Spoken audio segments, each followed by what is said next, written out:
Hello everyone, আসসালামু আলাইকুম। আজকে আমি তোমাদের স্পেশাল ছোলা বোনা করে দেখাবো। সাদা এবং কালো এই দুইটার সমন্বয়ে এই ছোলাটা খুবই খেতে ভালো লাগে। চাইলে তোমরা করতে পারো এইভাবে। আমি এখন এগুলো সারা রাতের জন্য ভিজিয়ে রেখে দিব। তোমাদের হাতে সময় কম থাকলে 7 থেকে 8 ঘন্টার মতো ভিজিয়ে রাখতে পারো।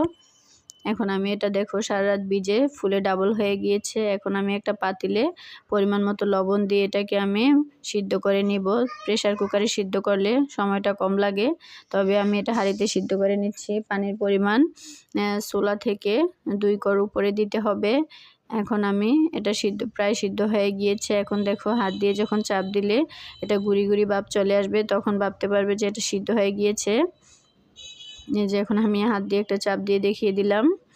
এখন আমি এগুলো ভালোভাবে পরিষ্কার করে ধুয়ে নেব, কারণ কালো ছোলাটার মধ্যে প্রচুর পরিমাণে ময়লা থাকে, কালো কালো। এগুলো ভালোভাবে পরিষ্কার করে ধুয়ে নিতে হবে।